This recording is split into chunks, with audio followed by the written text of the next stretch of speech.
بسم الله الرحمن الرحيم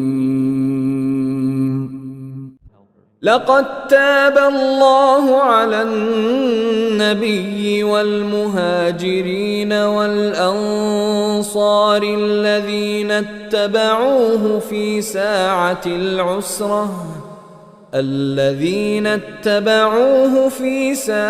العسرة من بعد ما كاد يزيغ قلوب فريق منهم ثم تاب عليهم إنه بهم رؤوف رحيم আল্লাহ দয়াশীল নবীর প্রতি এবং মুহাজির ও আনসারদের প্রতি যারা কঠিন মুহূর্তে নবীর সঙ্গে ছিল, এমনকি তাদের মধ্যে কিছু লোকের অন্তর বেঁকে যাওয়ার উপক্রম হওয়ার পরেও আল্লাহ তাদেরকে ক্ষমা করে দিয়েছেন।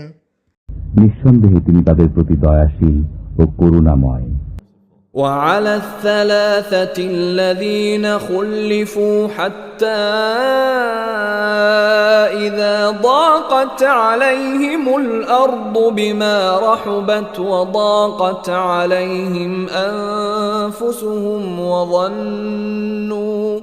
وظنوا أن لا ملجأ من الله إلا إليه ثم تاب عليهم ليتوبوا إن الله هو التواب الرحيم এবং অপর তিনজনকে যাদেরকে পেছনে রাখা হয়েছিল, যখন পৃথিবী বিস্তৃত হওয়া সত্ত্বেও তাদের জন্য সংকুচিত হয়ে গেল এবং তাদের জীবন দুর্বিষহ হয়ে উঠল, আর তারা বুঝতে পারল যে আল্লাহ ব্যতীত আর কোনো আশ্রয়স্থল নেই, অতঃপর তিনি সদয় হলেন তাদের প্রতি যাতে তারা ফিরে আসে।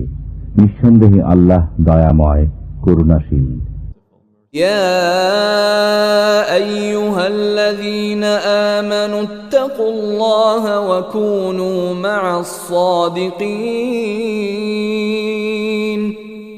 হে ঈমানদারগণ, আল্লাহকে ভয় করো এবং সত্যবাদীদের সাথে থাকো।